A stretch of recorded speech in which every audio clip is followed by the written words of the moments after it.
Hello guys, আসসালামু আলাইকুম। সবাইকে স্বাগতম জানাচ্ছি আমার চ্যানেলে। তো বন্ধুরা, আজকে দারুণ মজার একটা রেসিপি নিয়ে হাজির হয়ে গেলাম। তো এই যে দেখুন, করল্লা বা উস্তে যাই হোক না কেন, এটা দিয়ে রেসিপিটি করে নেওয়া যাবে। দারুণ মজার এই রেসিপিটি তৈরি করতে যা যা লাগবে বন্ধুরা, একবারে আমি সব দেখিয়ে দিচ্ছি আপনাদেরকে। ফাটাফাটি খেতে এই রেসিপিটি যারা একদমই উচ্ছে, করল্লা, তিতা জাতীয় জিনিস পছন্দ করে না, তারাও একদম লুটে পুটে খেয়ে নেবে বন্ধুরা। তো দেখুন, আমি এটা যা যা মশলা দিয়ে তৈরি করব, এখানে আমি নিয়ে নিয়েছি ধনিয়া পাতা। এখনও আমি এগুলো কেটে বেছে নিইনি, আপনাদেরকে দেখিয়ে দিচ্ছি। আর এখানে নিয়ে নিয়েছি মশলাটা। তো বন্ধুরা, আমি এখানে নিয়ে নিয়েছি কাঁচামরিচ, শুকনা মরিচ, রসুন, পেঁয়াজ, গোটা জিরা, সরিষা। তো সরিষাটা আমি আলাদা করে নিয়েছি, কারণ সরিষাটা আমি ধুয়ে নেব। এর ভেতরে ছোট ছোট মাটির দানা থাকে, ওগুলো যদি পরিষ্কার করে না নিই তাহলে কিন্তু রেসিপিটি একদম বালি বালি লাগবে। তো সেজন্য এটাকে প্রথমেই পরিষ্কার করে নেওয়ার জন্য আলাদা করে নিয়েছি বন্ধুরা। একটা ছাঁকনিতে করে ধুয়ে নিলেই পানিটা ঝরে যাবে সুন্দরভাবে। আর এখানে আমি যে উস্তেগুলো নিয়েছি, এগুলোকে আমি ধুয়ে নিয়েছি।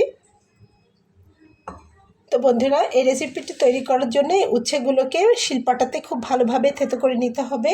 তো থেতো করে নেওয়ার আগে আমি এর মাথার দিকের বোটাটা আর পেছনের দিক থেকে একটু ফেলে দিয়ে নেব। তো চলুন রেসিপিটি কিভাবে তৈরি করব আপনাদেরকে দেখিয়ে দিচ্ছি। আশা করছি আপনাদের খুবই ভালো লাগবে। তো সম্পূর্ণ ভিডিওটি কন্টিনিউ করবেন বন্ধুরা। চলুন দেখে নেওয়া যাক। তো বন্ধুরা, শিলপাটাতে চলে এসেছি আর এরকমভাবে উচ্ছেগুলোকে রাখবো। এই যে দেখুন, সামনে আর পিছনে কিন্তু পরিষ্কার করে নিয়েছি। এখন খুব ভালো করে এগুলোকে থেতো করে নিতে হবে। তো বন্ধুরা, দানা টানা কিচ্ছু ফেলা লাগবে না, একটু শক্তি দিয়ে খুব ভালোভাবে এভাবে থেতো করে নিতে হবে। খুব বেশি কষ্ট হলে শুধু দুইজন মানুষের নাম স্মরণ রাখবেন শ্বশুরবাড়ির দিক থেকে, সেটা হচ্ছে শাশুড়ি আর ননদ। তাহলে দেখবেন এই থেতো করে নেওয়াটা একদমই সহজ হয়ে যাবে। তো দেখুন, আমারও হয়ে গেছে। আমিও তাদের নাম স্মরণ করেই করেছি, যার জন্য একদম সহজেই থেতোমতো হয়ে গেছে, এমনকি দানাগুলোও। তো এখন আমি এগুলোকে তুলে নিচ্ছি।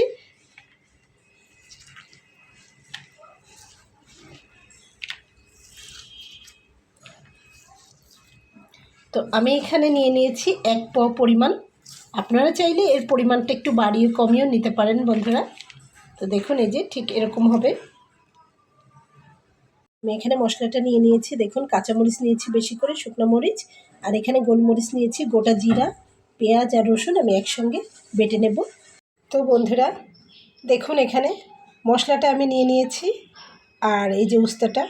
তো মশলার ভেতরে কিন্তু সব ধরনের মশলা রয়েছে, ইভেন সরিষা বাটাটা পর্যন্ত রয়েছে। তো এটা আমি এখানে দিয়ে নিলাম।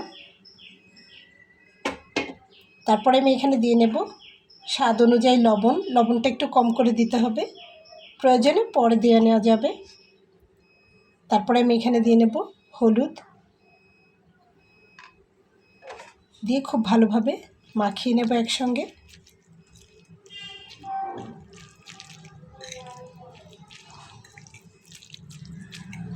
হাত দিয়ে মাখিয়ে নিতে পারবেন। তো যেহেতু এখানে ঝালের পরিমাণটা অনেক বেশি রয়েছে, সেজন্য আমি একটি চামচ দিয়ে মাখিয়ে নিচ্ছি। কারণ অতিরিক্ত ঝাল আমি আবার ধরতে পারি না, আমার হাতটা জ্বলে, সেজন্যে খুব ভালোভাবে এটাকে মাখিয়ে আমি 10 মিনিটের জন্য রেখে দেব।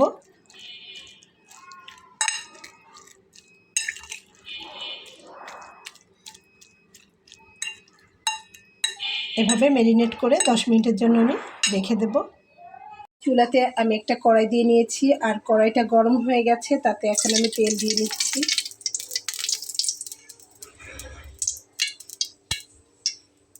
তেল দিয়ে নেওয়ার পরে এখানে আমি দিয়ে নেব 1/2 চা চামচ পরিমাণ কালো জিরা।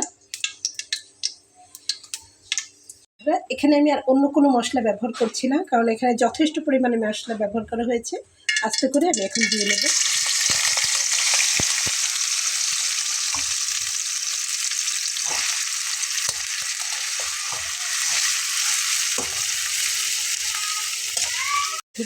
একটু নাড়াচাড়া দিয়ে এখানে আমি সামান্য একটু কাশ্মীরি লাল মরিচের গুঁড়া দিয়ে নিচ্ছি, একটু কালার হওয়ার জন্য।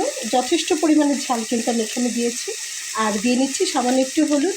লবণটা কিন্তু আমি আর দেবো না, লবণটা পরবর্তীতে চেখে নিয়ে তারপরে দেব। মশলাটা খুব ভালোভাবে কষিয়ে আমি এখানে সামান্য পানি অ্যাড করব, খুবই অল্প পরিমাণে।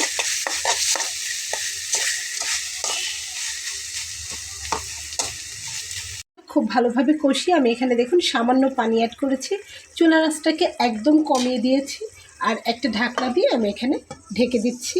এভাবে রান্নাটা হবে।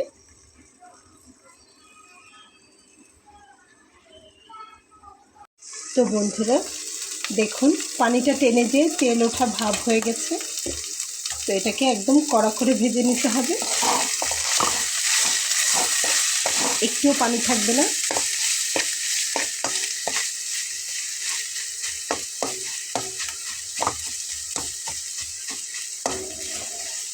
ভাজা ভাজা একটা ঘ্রাণ বের হয়ে যাবে একদম।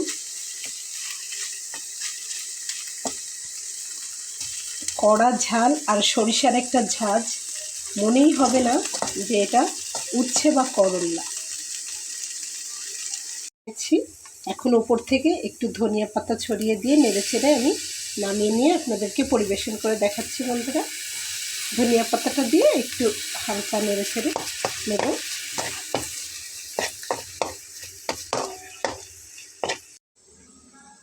তো বন্ধুরা দেখুন রেসিপিটি কিন্তু আমার কমপ্লিট হয়ে গেছে। তো এখন এর সাথে শুধু লাগবে 1 প্লেট গরম ভাত। তো যারা এই রেসিপিটি প্রথম করবেন তারা একটু বেশি করেই তৈরি করবেন, কারণ খেতে এত মজা হয় যে লাস্টে কাড়াকাড়ি লেগে যাবে বন্ধুরা। কেউ খেয়ে বুঝতেই পারবে না যে এটা উচ্ছে বা করলা দিয়ে তৈরি।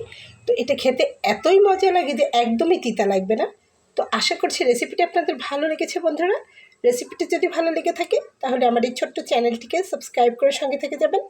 দেখা হবে পরবর্তীতে নতুন কোনো রেসিপি নিয়ে। সেই পর্যন্ত সবাই ভালো থাকবেন। আল্লাহ হাফেজ। আর অবশ্যই ফিডব্যাক জানাতে ভুলবেন না রেসিপিটি আপনাদের কেমন লাগলো।